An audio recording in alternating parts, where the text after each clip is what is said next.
Hi there, listener, and welcome to episode 69 of the Ski Podcast. Firstly, as always, I'd like to thank Switzerland Tourism for their support. I literally couldn't produce these shows without them, so thank you very much. And listener, if you're looking for ways to get through what's left of lockdown, we're ticking down the days, but we do have over 100 episodes to listen to. And I can tell you that I had a quick look, and in the last week, 93 of them have had listens. So you may be one of those listeners who's going through our back catalogue. There's plenty there to keep your mind busy and thinking about skiing. Now, in today's episode, we're going to be hearing from the boss of one of the UK's largest ski companies about how they've been dealing with this season. We've got a resort report from Murren, and I think this is really interesting, an insight into how you can become a pisteur or ski patroller in France. But let me start by introducing my guest today, which is Stephie Dijkman from Tignes, Sales and Marketing Manager in Tignes. Hi, Stephie. How are you today? Hi, Iain. Hi, everyone. Yeah, I'm very well. Thank you very much. Sun's shining, so all good. Yeah, I was looking at the webcams earlier. It looks like a gorgeous day in the Alps today. Traditionally, this is your chance to make us jealous. I'm going to start off by asking you, when did you last ski or snowboard last? Right. Sorry, everyone. Indeed, I don't want to make you jealous, but I actually went for a little lunchtime ski tour yesterday. Absolutely fantastic. Now, last time I actually went skiing with some ski lifts involved was last July on our Glacier for summer skiing, and where the conditions were absolutely fantastic as well. Right. Okay. Yeah, of course. Well, we're going to come on to talking about summer skiing, but tell me how the ski touring is and what the snow conditions are like. Whereabouts would you do your ski touring in Tignes just now? We've developed, because obviously Tignes is very much known for its alpine skiing and not necessarily for ski touring, even though obviously off-piste conditions are always great in Tignes.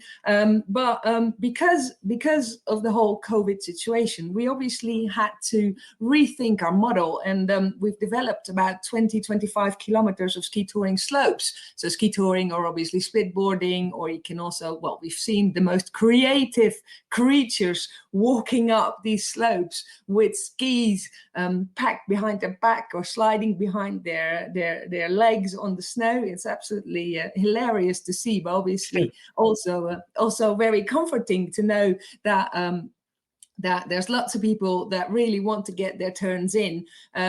Beginning of the season, we had lots of snow, so conditions were absolutely fantastic. As you mentioned earlier on, we've got a bluebird today, and it has been like this for the last 10 days, and it will stay like this for the coming week. Sorry, guys, if you're listening to this.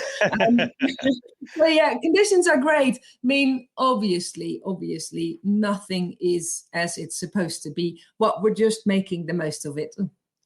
Yeah. Okay. Well, I mean, let's have a little talk in more detail about Tignes then. So there are areas there are some pistes that have been bashed, have been damaged specifically for tourists to ski on.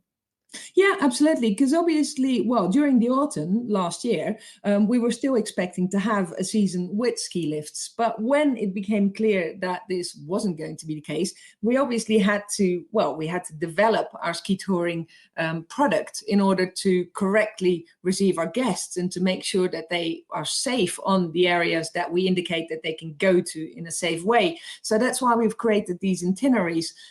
For anybody who knows Tignes, basically we've secured the Tour du Lac, which means that you can ski tour in between Tignes-le-Lac and then go up Palafour, go down towards Valcarré, go back up on Tovière side of things and ski back down into the Lac. So you can make a whole little round of it. And on top of that, we've also secured some runs going down to the villages of Boisse and Brevière, and the bus service is running as well. So people can then take the bus back up. So so can I ask, the snow down to Brevière is good all the way down to there, is it? Yeah, absolutely. Cool. Remind me what the altitude is in Brevière. Brevière is at 1,500. And then Le Lac is at 2,000. Yeah. Well, I mean, that's you could therefore, what's your single vertical descent that you could do in one run then? That's quite a drop. Yeah. I mean, if you go up from Lac to Aiguille-Percée, that means you can have like nearly 1,000 meters. Nearly 1,000 meters. No, that's I good. mean, that is great. And in relation to, you mentioned the buses there. In the last episode, we talked a little bit about some of the issues they've had in Meribel, where, and if you followed this, but the commune, it struck me that they sort of panicked a little bit about the fact that quite evidently people will get on a bus with their skis if it can take them higher and let them, ski down. But skiers have been, getting on buses, because if you go down to Brevier, then you're taking the bus back again. Are there kind of measures in place there to thin out the crowd or anything? Yeah, of course. I mean, social distancing is important also in the buses, of course. We've never really promoted it like Courchevel and Meribel have. So we have indeed followed the bad buzz that has come from that. And luckily, we never made a product out of it. We never tried to recruit any new skiers or new guests of it. It's just also a service that has to be in place, because if you're staying in Bois and you want to go up to Lac because you need to go, because you've booked in an ice diving, an ice diving or a husky ride, you obviously need to get up there. And also seasonal workers that live down in Bois need to get up. So it's more, it's always been in place. And obviously there's people who use it to not ski tour all the way back up to Lac. But I wouldn't say that it's overly crowded in the buses. I think, in Meribel, they got themselves into a right tangle because, they decided, oh, well, there's too many people getting on, so they cut the service down. But then people who'd booked, as you were saying, in apartments or who were wanting to do activities elsewhere couldn't literally get there unless they drove in their car, which is what Courchevel were being criticised for by, saying to people, or allegedly, suggesting that people could drive and that's bad for the environment, etc. But I think the nature of Tignes is it's much more spread out. You talk about Brevier down there at 1,500 meters up to Val Claret, which is 2,100. Is that right? Yeah, that's correct.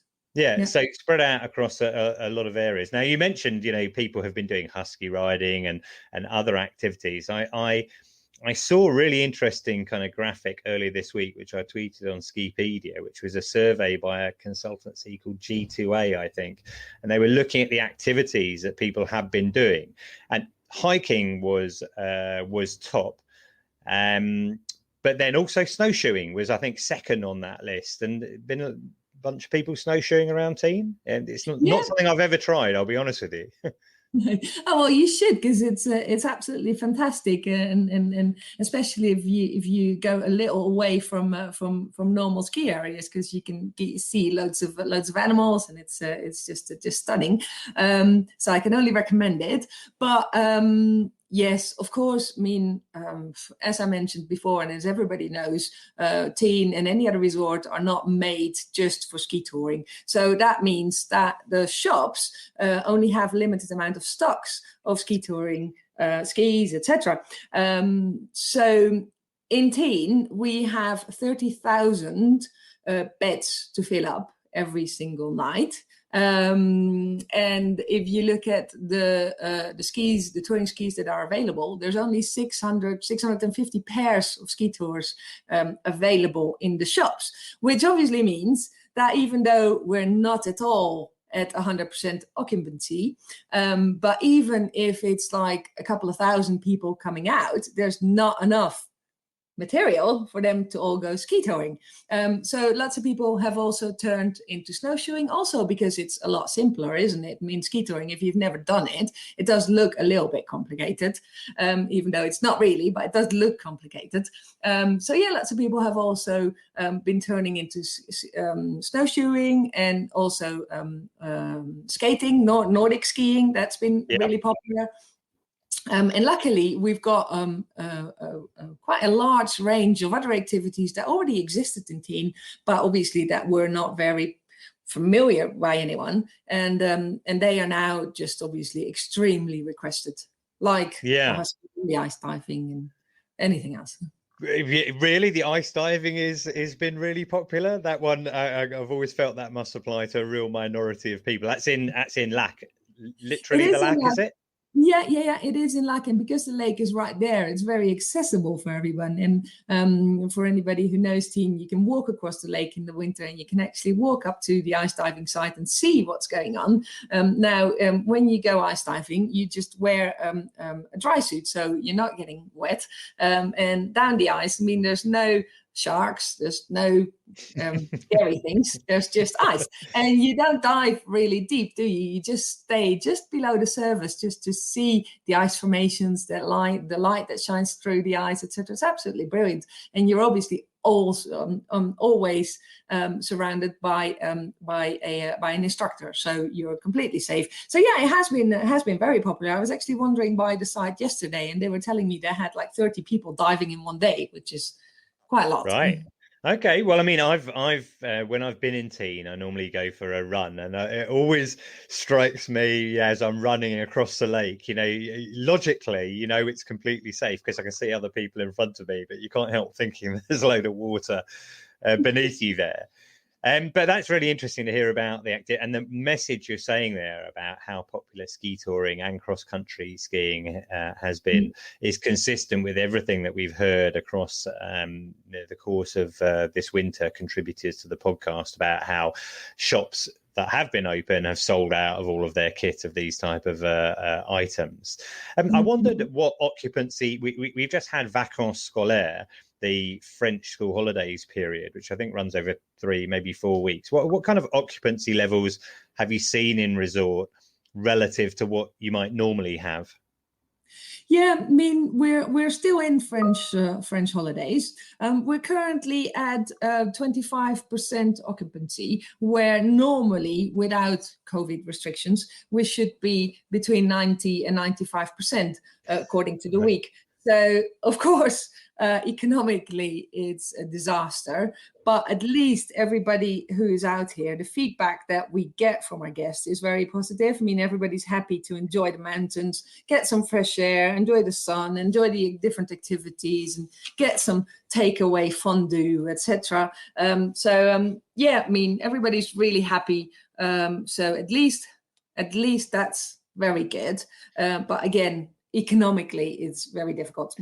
For sure. Now, I know that, Tignes is a very international resort. I think, well, you mentioned to me earlier in the green room that normally 55% of your market would be international, with half of those coming from the UK.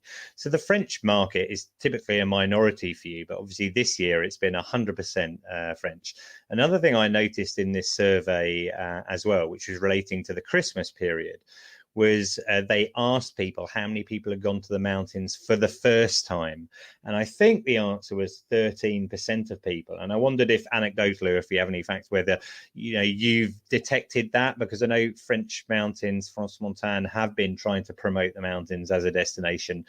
Very safe, so much space, open air, etc. Have you seen new French families come to the mountains in the last few weeks?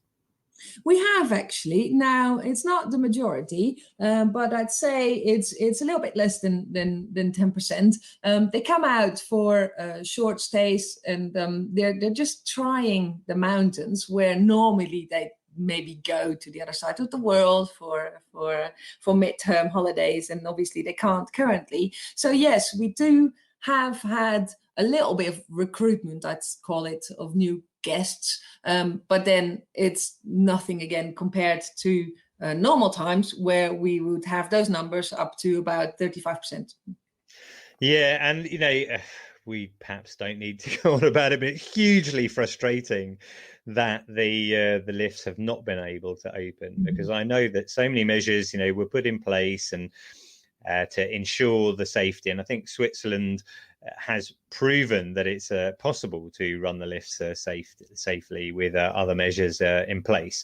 However, you mentioned that you previously, your last time skiing was in July. And I guess one of the big advantages that Tignes has over other resorts is the Glacier and the opportunity for summer skiing. You'll be one of the French resorts that sees people skiing again first. I think last week, Tignes announced the dates for the opening dates for summer skiing on the Glacier. I can't remember what they are off the top of my head. It would be good if you could just remind me, and maybe let us know what you're kind of expecting for the summer in terms of operations?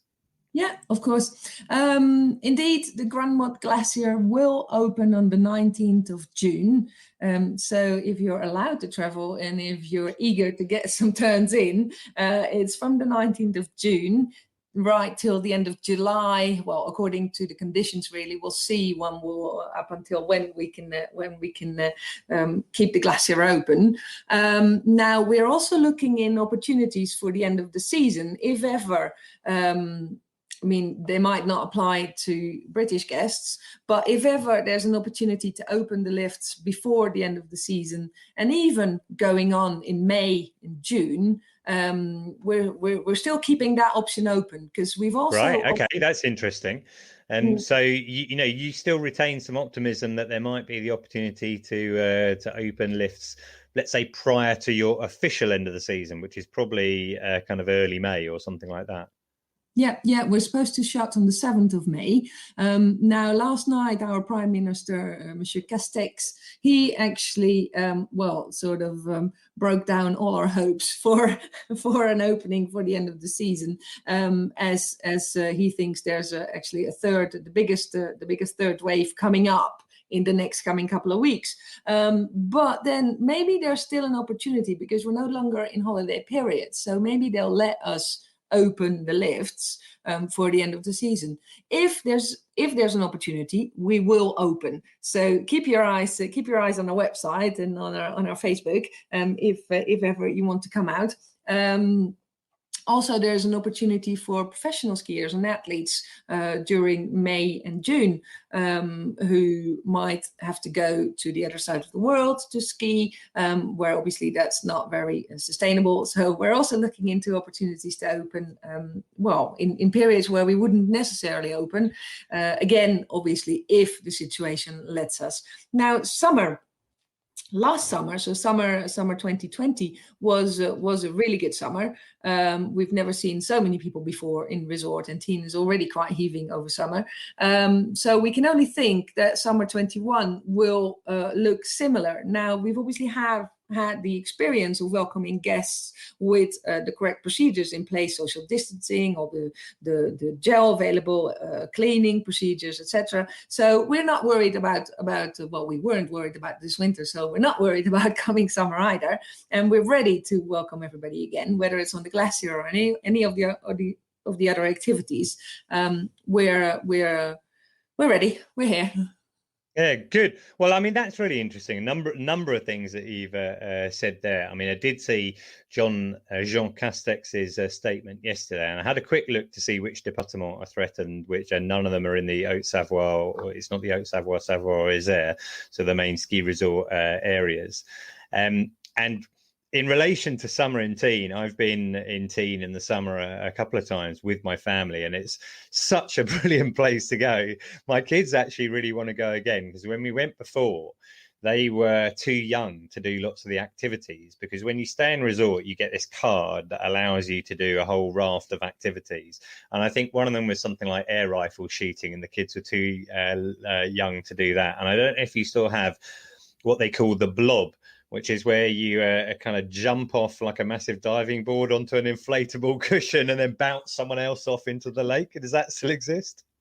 Yeah, no, unfortunately not, out of insurance reason. Nobody wanted to insure us anymore. That one just looked hilarious. That one. What about the slide? Yeah, where the you water can slide.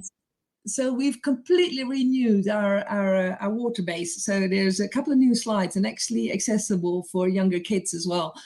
So yeah, we're very much looking forward to opening that. Because of COVID, the works on that took a little bit more time than expected. So it's actually brand new and there to be used. Yeah, well, all of those things are great, and the fact that you have the lake there is excellent. One of the things that we were able to do, and it's actually the screensaver, not on this laptop, but the other laptop that we have in the kitchen, which is paddling in a kayak on the lake. It's just such a beautiful spot, and I think probably they'd be old enough to do stand-up paddleboarding. But those are all sort of things that you can do in the summer there. It's something else you mentioned that was interesting, was that about international athletes. And I know you said it's more sustainable for them to train in Europe rather than go to the Southern Hemisphere. But I think a lot of them, would normally go to New Zealand. But I think that may not be possible for them to go to New Zealand in relation to quarantine times, etc. And last summer, I know that a lot of athletes stayed in Europe, obviously because it wasn't possible. So that could be an interesting area, because actually I read, you mentioned in terms of revenue, and how the resort has suffered through the lack of lift pass sales, etc. But I think I tweeted yesterday something that I've been reading about Zermatt and the amount of money that they charge for the opportunity to practice on the slopes. Interestingly, Graham Bell replied to that tweet, saying that it back in the when he raced back in the 80s and 90s, they didn't charge at all. You could just go on the Glacier and let's see, he said charges for training lanes and Alpine Glaciers only came in at the end of his racing career in 1998. But is that what you're thinking there? The idea that racers, they pay for a lane or they pay for an area to do downhill practice, for example?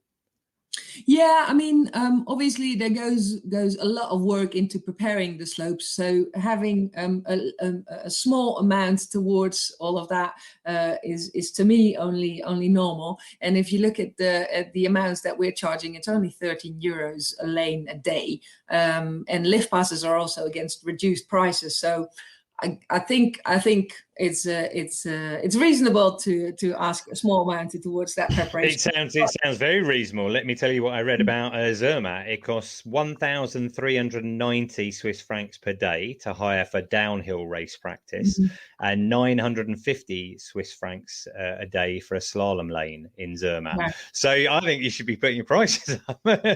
Or people should be going to Tignes, and then they can have all of the other exercise as well. Let's move on to the 13 euros is for slalom. Downhill is a little bit more expensive. Indeed. Right. Okay.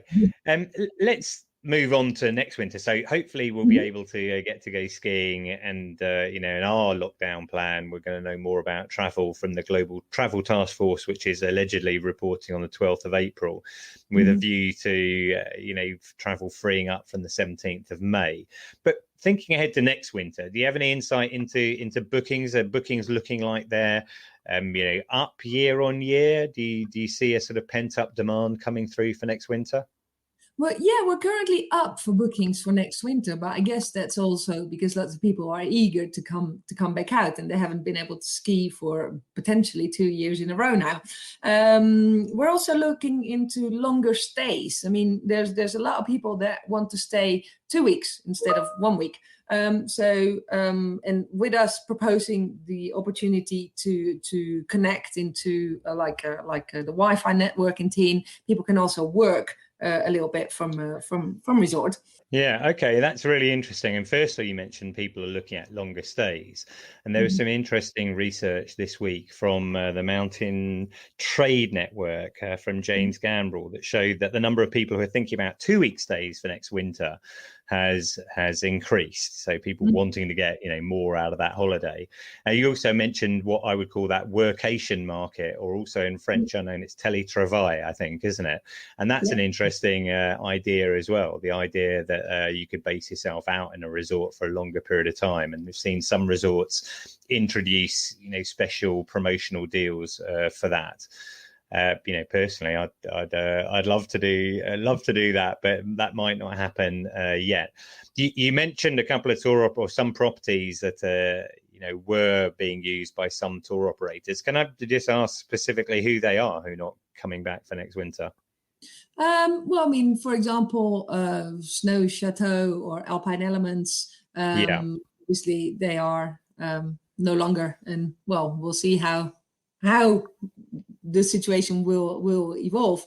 But yeah, so there's currently we have about 600 beds that used to be under tour operator contracts that are no longer. So obviously 600 beds over a season of 20-21 weeks, guaranteed people in resort.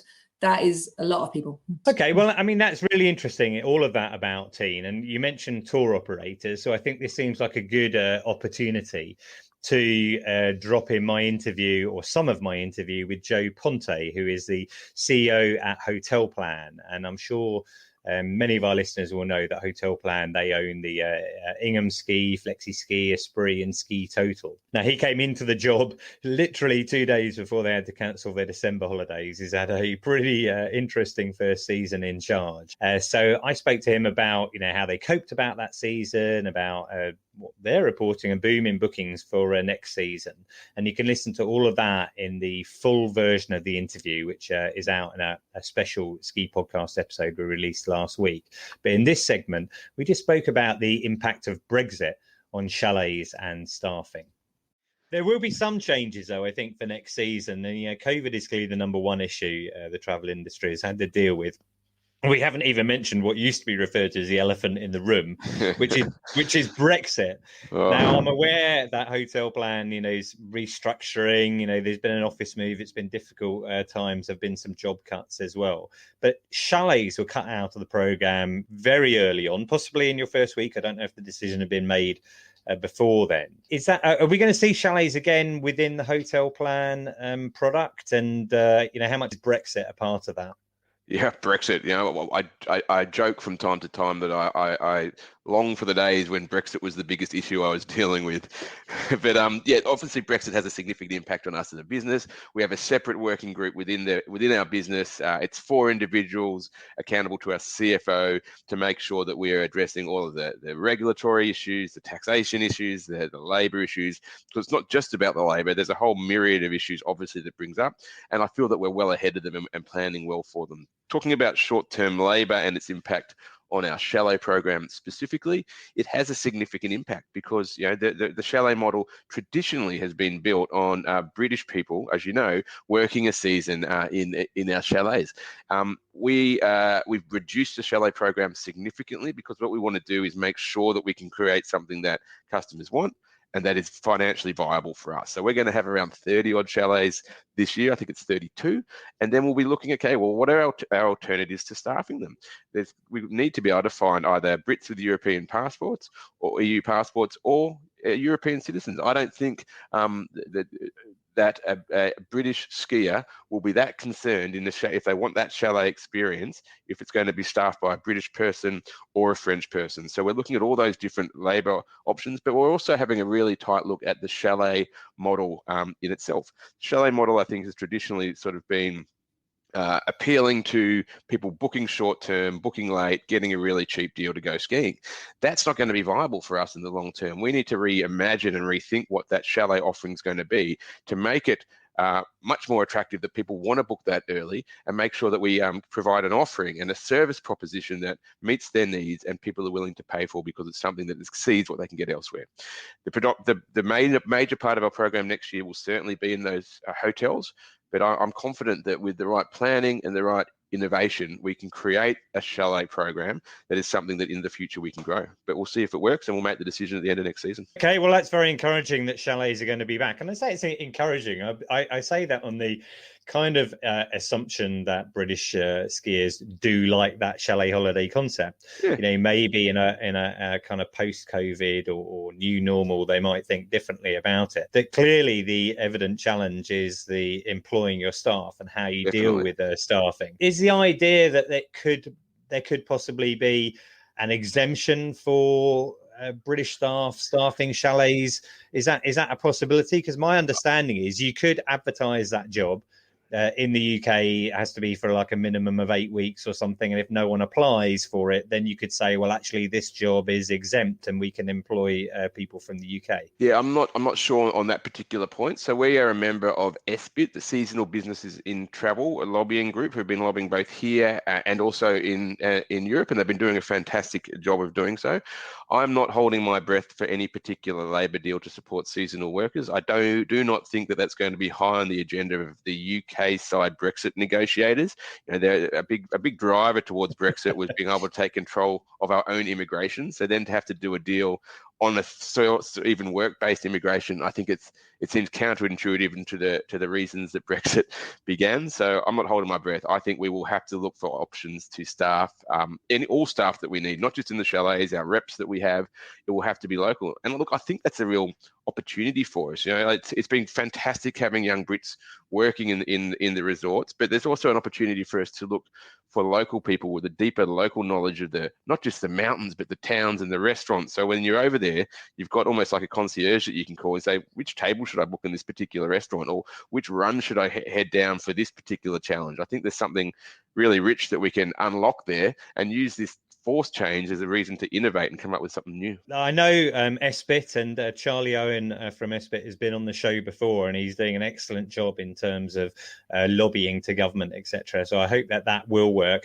I agree with you. I don't think there's any particular reason that British guests need to have British staff, and those jobs can easily be done by any EU citizens. So let's see how that goes. Certainly we know that chalets are going to be on the cards for next year. Things as they stand look very positive for next year, that bookings are up, so it's great to end on a positive side of things. Let's hope those strong bookings continue. Right, well, that was great talking to Joe, and you can listen to that full interview on our Ski Podcast special. Let's go back to the mountains. We've got a couple of snow reports this week. First one is from friend of the show, Katie, who was in Lehman Weir last weekend ski touring, and then a new contributor, Catherine Crosby, who's out in Gstaad. So recently I was in Les Menuires in the Three Valleys for just a little taste of what it's like to be in a ski resort at the moment, and just to go ski touring for the day. When I arrived, when we set off up the mountain, you could still see traces of the Sahara sands that had blown in the day before. But even though it was snowing and there was no visibility, it was pretty much it was pretty warm. And that seems to be the theme at the moment. It's just warm, warm, warm. And then this week, it's sun, sun, sun. 9 degrees in the mountains. Some of the reports saying it's basically weather that should be here in May. It doesn't look like there's much snow on the horizon. So it's spring skiing in February, basically. I'm quite looking forward to doing a bit more of skiing in this weather. Because when you don't get to go out that much on the mountain, you'd rather just have nice weather than being in a whiteout and battling all the elements. And none of us are getting out that much at the moment, so just sort of make the most of it and enjoy a bit of sunshine and spring skiing in February, basically. Thanks, Katie. Now, this came in right at the last minute, but long-term listeners to the show will be delighted to hear Jim, who's reporting from Bulgaria. Warning, this report may upset many listeners. Luckily, I live in the Alps. I've had a season of epic touring. I've had more powder days this season than I probably have in my entire life. There's still something missing in my life, and that is chairlifts. So I've flaunted the travel ban, and I've flown to Bulgaria. As I was here, and there's a cable car out of Sofia up to a ski area called Vitolsha, maybe. The cable car takes 20 minutes, and at the top there's a handful of very slow chairlifts and some unopened drags. Less than half the runs are closed, and it was getting a bit slushy by 2 o'clock. The ski boots didn't fit, but let's be honest, before I say anything further, I wouldn't come here on holiday. I didn't find anything magical or charming. I'm not going to make up something. Why, I love it. The resort was old and the lifts were uncomfortable, but not since last summer in Les des Alpes had I not made it to the top of a mountain under my own steam. Never has being on a lift felt so good. Out of the 4 runs open, I mainly skied 2. I don't know what they were called. One was red, one was black. Both probably could be rated a hard blue, but I didn't care. I was skiing more than 1 run in a day. I was skiing and it was fun. Loads of fun. I won't forget my wide turns and the lower slopes, my unbelievably, surprisingly sharp higher skis. I'll never forget the chalky turns down the black as I rattled around in my over 2 big boots while taking in the smog-filled vista of Bulgaria's capital. This isn't really a snow report, Iain. It's just a reminder that if you get to go skiing, and when you get the chance to do it again, you're going to love it. Skiing's fun. It's going to be worth the wait. Iain, hello, and this is your update ski report from Stad Sonnenland. Feel slightly guilty that I'm sending it to you standing here by the side of a beautiful white ski slope when everybody is sadly unable to join us from the UK, but it is really good to see, and given the fact that Switzerland is open and our ski slopes, and came in for quite a lot of difficult comments about that. Undoubtedly, looking around this morning and visiting the different sort of entries and the different ski areas here, the precautions are phenomenal. You can't go anywhere without seeing notices. The ski school in Stad Snow Sports, talking with the director Iain this morning, masks everywhere, sanitizers, roped off areas, lines, notices. I mean, it is quite unbelievable. And just because you've got all these notices, signs, barriers, roped off areas, for the entrance to the gondolas, the chairlifts and the ski school, it actually makes you really stand back and think, oh, I don't need to, I must be careful where I go. So you can really see how Switzerland has maintained such an incredibly high protocol system here.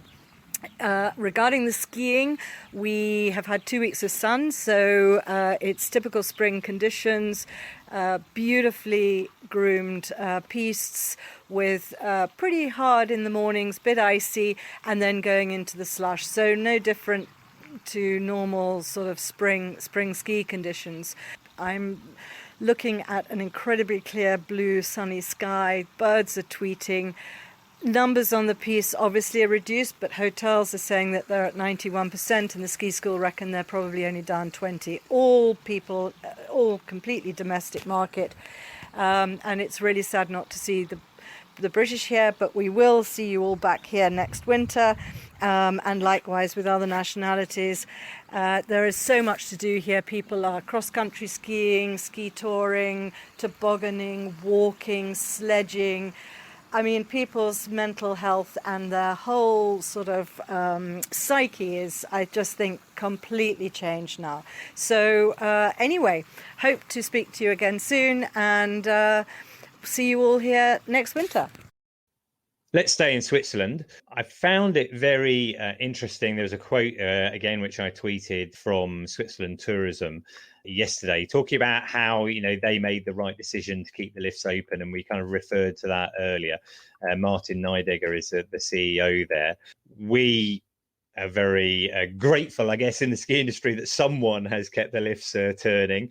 I had a small chance to get out there, but Charlie Rees, our roving reporter in Switzerland, has been lucky enough to ski in a whole number of places, and he's just been out in Murren, and this is his report from Murren. Hi all, this week I'm in the Berner Oberland reporting from the pretty mountain town of Murren, part of the ski resort Schildhorn-Pisgloria and more widely the Jungfrau region. Murren is another one of those traffic-free Swiss ski towns, along with Sassway and Zermatt, so it's a real break from the hustle and bustle of modern life.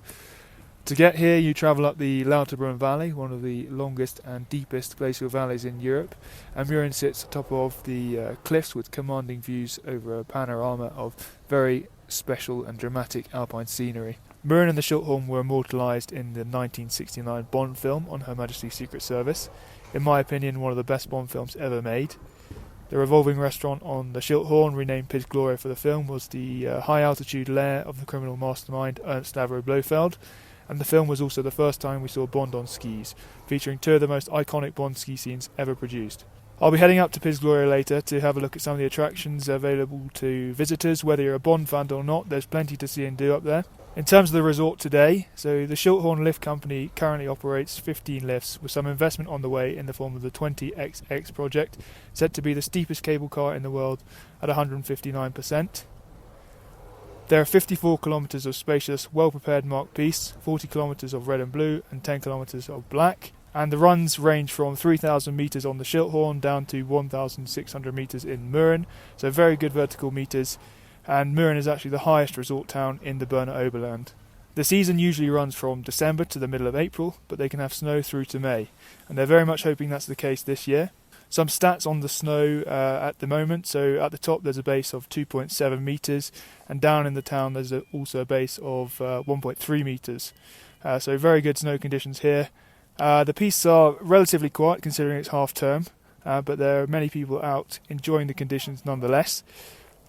People are obeying the rules that have been well set out by the resort and are constantly monitored, so it feels very safe to be skiing here. In terms of the off-piste, the danger has subsided somewhat since my last report, with the risk being reduced to moderate and the frequency of avalanche-prone locations decreasing by the day, especially on the northern flanks of the Alps where Murren is actually situated. However, if we get some more snowfall, which is likely to be coming in the next week, I can see the avalanche danger moving up again. So just be wary, keep an eye on the forecast if you are out and about in the Alps. So back to Murren. Murren is actually very famous for the Kandahar Club, and all good things come in threes, as they say. So this is the second thing that Murren is famous for. Murren was first launched as a winter sports location in 1910 by Sir Henry Lunn, and has been popular with British holidaymakers ever since. The Kandahar Club was founded here by Arnold Lunn, Henry's son, and other British skiers in January 1924. And at the time it had the main aim of promoting downhill and slalom skiing. These disciplines were not officially recognised at the time. The first Winter Olympics and the FIS only included Nordic events. However, the FIS finally admitted alpine skiing in 1930 due to the campaigning by the Kandahar Club, and held the first alpine championships in Murren in 1931. Organised by Arnold Lunn. The name Kandahar is now evident all over the world, from races to challenging ski pistes, because of this connection. Thirdly and finally, Murren is most famous for a very unique race, the Inferno. Lunn was also part of the first Inferno race held in 1928, when 19 members of the Kandahar Ski Club climbed the Schilthorn to then race the 14 kilometres and 2,000 vertical metres down to Lauterbrunnen. Murren has held the world-famous race nearly every year ever since, and Lunn was still racing in the Inferno in 2005 at the age of 90, so a very impressive ski career. You probably also saw Shemi Alcott race the Inferno last year for Ski Sunday. She came second in her class and third overall, but was only 82 hundredths of a second behind the winner. Considering she had 2 cameras on her, that's a pretty good effort, and perhaps without cameras she could have even won the race. This year's race was due to be the 78th race, but was cancelled due to the pandemic, as I'm sure many of you are aware. But in its current form, the Inferno attracts 1,800 amateur racers every January from across the globe. And Inferno Week has become an internationally famous festival thanks to the leadership of Kurt Hugler, a former ski racer and local legend who I had the pleasure of meeting last night. So I just skied down black number 9, the steepest black in the whole of the Jungfrau region, an absolutely excellent run. Lovely snow conditions today, and people are trickling down in 1s and 2s. Really good run. From here I'm going to head up to Berg again, and then on to Pisgloria and the Schilthorn, where I'll bring you my next segment of this report. So I've now just made it up onto Pisgloria, the revolving restaurant on the Schilthorn at just under 3,000 metres above sea level, with an absolutely breathtaking view of an awesome panorama of over 200 mountain peaks, including Eiger, Murren and Jungfrau. On a good day you can see as far as the Black Forest to the north and also the Mont Blanc Massif to the south. And the Pisgloria also holds the Bond World Museum, where you're able to try your skills out of becoming a 00 agent with facilities such as a helicopter simulator and also a recreation of the famous bobsleigh run down into Murren. The facilities are quite limited at the moment due to the coronavirus pandemic, but the 007 Walk of Fame is open, and you're able to read a bit about the actors and some of the key characters involved in making the stunts, and also filming the Bond film on Her Majesty's Secret Service. I'm currently stood just opposite the exit to the Black Slope heading down. The beginning of the Bond escape scene starts from here, and also we're not too far away from the beginning of the Inferno race. It's definitely something to try once in your life, and to be honest, it's a very steep slope, and I think you have to be a pretty good skier just to get down, do the start of the Inferno race, let alone actually do the race itself. But I'm very impressed with Murren, with the skiing and the Bond attractions, as well as a large variety of sledging and winter walking routes. There's fun for all the family to enjoy. It's also not too far from the capital Bern, and within easy reach of many other cultural activities to enjoy in both summer and winter. But for now, that's all from Murren and Switzerland. I hope you stay safe wherever you are, and with that, back to Iain in the UK. While out in Murren, Charlie also had the chance to talk to Alan Ramsey about the Shilthorn 20XX project. So could you give me a bit of background on the 20XX project? How's it progressing, and are there any more investments planned? Yeah, the Shilthorn celebrated being 50 years old in 2017. And this meant that much of the construction was 50 years old. So then we had to make a decision whether to try and renovate the cable cars and modernise the system, or to build a brand new one. The cost of building it new is obviously much higher, but then it will be ready to operate for the next 50 years. So we still plan to start the construction works this year, and we should get the final go-ahead from the authorities shortly. First section that will be built is the Stechelberg to Murren section, followed by Murren to Berg, and finally from Berg up to the Shilthorn. The reason it's called Shilthorn Bahn 20XX is because we're not exactly sure when it's going to be finished, but we would hope to be finished by the winter 2025-26. So that was good. I love Murren. I went out there a couple of years ago and raced in the Inferno, and we're going to be covering a bit more about the Inferno in episode 70.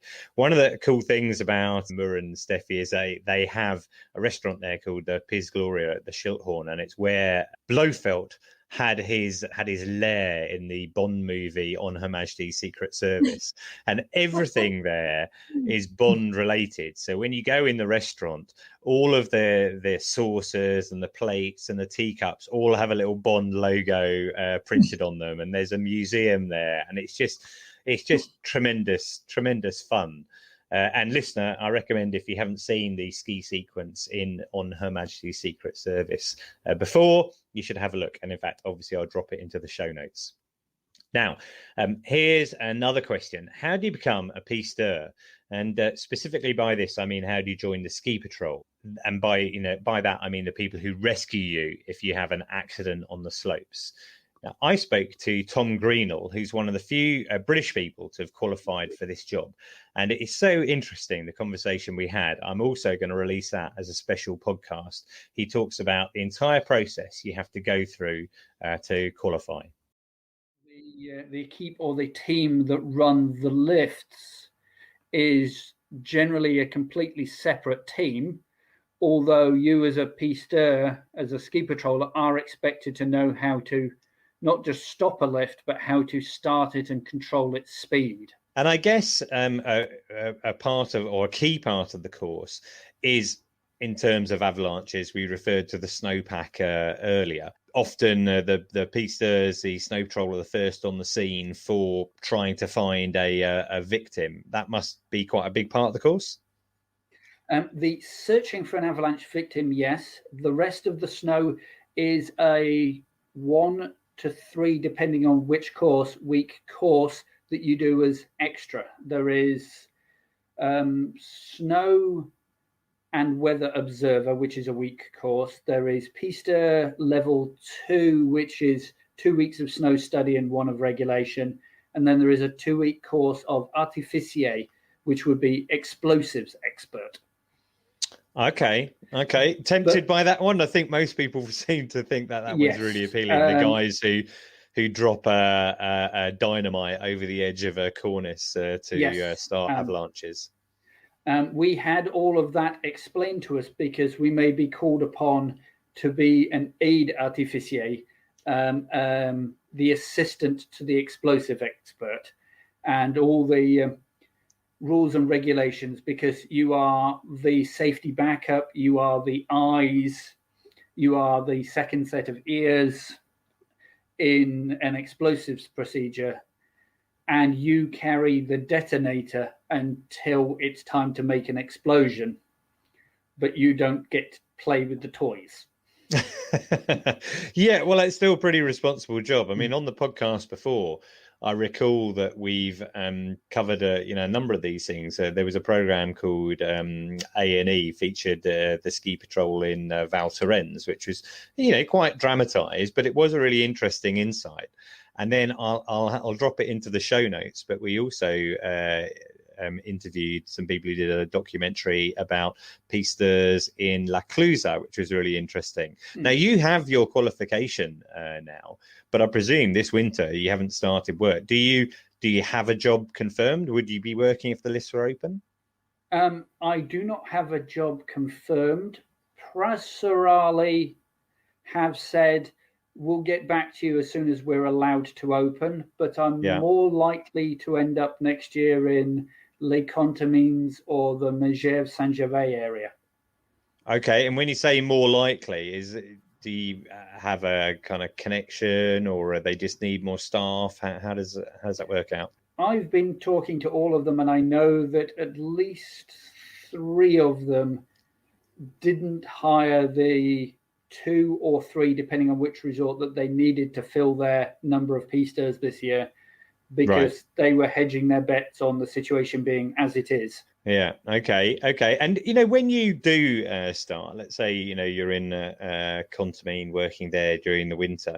My impression is that it's not very good if you're someone who likes to lie in, because it's a pretty early start in the mornings. Is that right? A regular non-snow safety start would be walking out of the, for want of a better word, the locker room to get on the lift at. In Contamine, it would normally be 8 o'clock in the morning on a normal non-snow safety morning. On a snow safety morning, you will be meeting your colleagues at 5 to ride up on a snowmobile or a snowcat. But unfortunately, no job for this season. Do you think there's any chance you'll work this season at all? Do you think that this season possibly towards the very end of the season, but more of the, yes, we'd like you for next season. We want you to help us shut down the resort so you know where things are to set it up the next autumn. It's a really interesting story, Tom, and I think there'll be a lot of people out there who will be tempted by that idea of becoming a ski patroller, etc. But hopefully when we go out to Contamine or Megève next season, maybe we won't hope that we'll see you, because if we see you, then that means that we're probably in trouble. But hopefully you'll be out there looking after us and keeping the piece in shape. So Tom is one of the few British people who's actually qualified to be a pisteur in France. Stephie, in Tignes, do you have anyone on the pisteur, on the Snow Patrol team who is not French? We do indeed. We've got our own Tom in the name of Pete Richmond, who is very British. He's been out here for years, and he is a ski patroller as well. Right. Okay. And so he's on the kind of, I want to say, the A&E team, the people who rescue people, skiing the blood wagons around, etc. Yeah, absolutely. And they also obviously secure all the slopes in the morning. They do the avalanche clearing and And any other nationalities apart from French? Yeah, we've got an Australian guy as well, but he's been in France for years and years and years, and he's done the same thing. They both have their French diploma of ski patrolling. Yeah. Okay. Well, that's really interesting. Well, as I say, I recommend that you, listener, you have a listen to that podcast when I release it. It should probably be next week, maybe the one after. So this was meant to happen earlier in the show, but for technical reasons, I didn't manage to speak to him earlier. But I did have a chat with Stephen Morgan, who's MD at Raccoon Events, and they're organisers of the new National Snow Show coming up in October. I'm very interested in this show because, there's clearly lots of pent-up demand for skiing. And I interviewed Joe Ponte from Hotel Plan, which is also in this particular episode of the podcast. And he was saying to me, anecdotally, there's people booking 2 holidays for next winter, not just one, because they've missed out on, 1 or maybe 2 seasons now. And it feels to me that this is a really good time to bring a new snow show back to the public. That I'm really interested in, but I'm also interested. Why did you choose Birmingham rather than London? Because historically, there's sort of always been a show in London. Yeah, no, that's a very good question. Thank you for bringing it up. So, yeah, I suppose I need to talk a little bit about the show. So the show is built on 3 strategic pillars. So we've got sustainability, which you'll be very pleased to hear about, Iain, and has been woven into there, accessibility and participation, and retail. But if we were to kind of distill the whole show vision down and the overarching vision, it's to get more people into the industry and sharing the passion that we all have for snow sports, whatever your discipline might be. So Birmingham. Birmingham is located centrally to the UK, so just geographically it makes it more accessible to more of the UK. We're holding the show in the National Exhibition Centre, so it is a space that is specifically designed for large-scale consumer events, which again comes in handy for what we're trying to do here. And in general, the kind of associated costs with being in Birmingham for both exhibitors and visitors are less when you compare them to like the London prices. So that helps us build on the second pillar, which again is that accessibility and participation and getting more people through the door and therefore into the industry, which is what we want to do. And lastly, it does feel like there's a sense of snow sports going back to its roots when we're taking it back to Birmingham. So yeah, I think there's a couple of reasons there for Birmingham being the key. Listeners to the show who have been in the industry for a while will certainly be aware there used to be a regular show in Birmingham every year. And actually, when I first started getting involved with natives, we had a show in Manchester, Southampton, Brighton, Birmingham, Glasgow and London. But what I found from Birmingham when we had stands in Birmingham is that, anecdotally, I can't kind of prove it. I felt that the type of people who turned up to Birmingham tended to be, I don't know if this makes sense, but real skiers. There's a sense that in London, some people are just using the ski show as, an activity, a way of passing some time with the kids. And, maybe that doesn't invalidate them turning up. But the type of clientele that we had coming through the doors at the Birmingham show were much more committed. And maybe that's a factor. No, definitely. And I think you've kind of hit the nail on the head there. Being in potentially maybe a Battersea Park setting, something like that, you would get what we kind of call organic footfall. So as you just said, that's people on half term with the kids, having a look to see what we can do and coming through the show because it's there and it's happening, which again is not a bad thing. You can then hopefully therefore encourage those people to look at snow sports and see what's going on and think, I want to be a part of this. But returning to Birmingham and the National Exhibition Centre, is people have they've invested their time to go there. So yes, I think you're right. We will definitely get the core skiers and snowboarders coming there. But as I said, part of the second pillar of the show is to really make it accessible and get more people into the industry. Yeah, well, I mean, certainly access, is very good. There was always a question mark as to, how easy or not Battersea was to get to, whereas the NEC is very easy to get to. I know sustainability is a key theme for the show, and hopefully I'll be able to play a part in that with my Ski Flight Free hat on.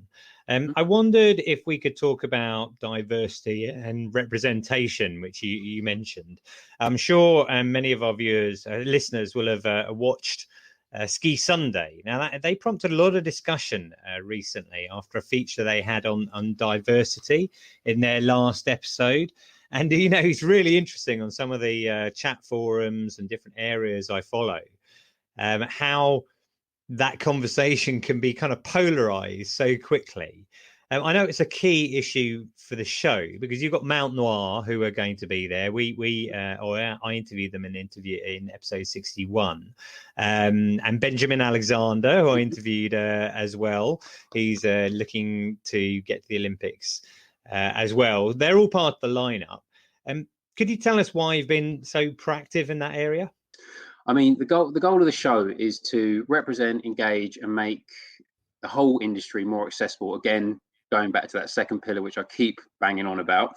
And we're going to do this through our marketing, our content at the event, and our ambassador program, which all of these guys are a part of who you just mentioned before, Mount Noir, Benjamin Alexander, and Urban Shredders. But the tagline for the show is "The mountains are ours." And that is all of ours, no matter background, ethnic origin, gender, anything. If we go back to that main vision, which is getting more people into the industry, we need to open up the doors for everyone.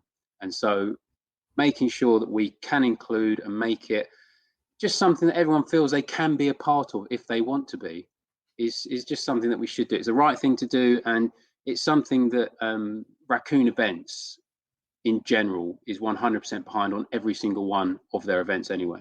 Well, I'm really looking forward to the show. I mean, I think, as I suggested earlier, because we've had this kind of blank season during 2020, and, a whole number of people didn't ski last season because they were due to go at Easter, haven't skied this season. There is this massive pent-up demand. And I think that will see a lot of people going. But could you just remind me and remind our listeners, what are the dates of the show? Yeah, sure. So the dates are the 23rd and 24th of October. So that's a Saturday and Sunday. On the Saturday night, we've also got the Good Vibes après party, but that's a bit of a sneak preview for you because that's not been released yet, but that will be released and people will be able to... Exclusive for the podcast, exclusive for the podcast. And yeah, you will be able to turn up with that. We've got Red Bull DJs, we've got After Jam involved with it. We'll have some live music. And I dare say that you will see a lot of the athletes, Olympians and celebs mulling around, and we've deliberately kept the cost of the ticket, to be fair, to a maximum of £10, even though under 16s will go free as well, to encourage as many people as possible to come along, get involved with the industry, have a great day out and be inspired by snow sports. Great. Okay. Well, 23rd and 24th of October at the Birmingham NEC, the National Snow Show. I'm looking forward to it, and thanks for giving us your time today, Steve. I look forward to seeing you then and finding out more about it in the interim and releasing that exclusive to the world. Nice one. Absolute pleasure. Thanks again. Now, I'd like to thank everybody who's contacted us since our last episode, either via email or social media. Quite a few of you have very kindly bought me a coffee at buymeacoffee.com/ski podcast. Janet Barnett says, thanks again for continuing to keep us informed and entertained on all things skiing. Johnny Goldsborough, long-term listener, thanks for keeping the ski vibe going in challenging times. Nikki says, you're keeping me going whilst working from home. Hopefully, Nikki, you'll still listen to us when you're no longer working from home. And Pete says, I've been a listener since the beginning. So that is great, Pete, because that's been over 3 years now, coming up for 3.5 years. You've probably listened to all 100 plus episodes. A great podcast, entertaining and informative. Keep up the good work. I'd also like to thank Richard S. for buying me a coffee as well. So thanks for all of those guys. If you do enjoy the podcast, you're very welcome to buy me a coffee at buymeacoffee.com/ski podcast. Now, Johnny G also asked a question, which I think is pretty difficult to answer. He said, could you tell us something about your least favorite ski resorts? Now, I think that is a super difficult question to answer. I think Fat Face used to make a sweatshirt back in the day that said, better a bad day on the mountain than a good day in the office. Steffi, do you have any least favorite ski resorts? I mean, I know what your favorite one is, but... Yeah, of course, I'm not very objective. But let me just say that it's always... an amazing experience to go and ski elsewhere, to see what other resorts put up, to enjoy some tree rides, because obviously we do not have many trees over here. See what events they put up, what animations. I mean, obviously we've got very good conditions. We're very high up. So I'd say that lower resorts, obviously, when you come towards spring, I mean, I'm not a world champion skier. So skiing in very slushy spring snow is difficult for me. So, I mean, I would avoid those over spring, but if not, they are fantastic when the conditions are great. So yeah, that's a very diplomatic answer. I mean, I was thinking about this, and I was, what are my least favorite ski resorts? And I just love being in the mountains. I've had least favorite days in lots of different ski resorts when the weather is crappy or if it's raining. Actually, I need to edit that bit out because I'm not going to swear in this podcast. We're getting an explicit rating. But Yeah, when the weather hasn't been as good or something like that. But generally, I'm grateful for any time I ever get to spend in the mountains, and particularly after the season we've just had, where that hasn't really been possible. So any time in the mountains. I'm sorry, Johnny, can't give you a least favorite ski resort there. Right, so I think we're going to wrap up on that for this episode. Coming up down the track, I've got an interview with Martin Bell, Graham Bell's brother and very successful Olympic skier from the 80s and 90s. Charlie is going to be reporting from Murren specifically about the Inferno. And also we have that ski podcast special from Tom Greenall about how to qualify as a pisteur coming up. You can follow me at Skipedia on Twitter and Facebook, and the show at the Ski Podcast on Twitter and Facebook. And don't forget to subscribe so you don't miss any episodes at all. I'd like to thank my guest today, Stephie. Thank you very much for joining us. Thank you, Iain. It's been fantastic to have this conversation with you, and I hope obviously that we'll have some better times ahead. Yeah, well, maybe we can join you in the summer as well. I'd also like to thank Switzerland Tourism for their support. And finally, thank you, listener, for listening. So until next time, goodbye.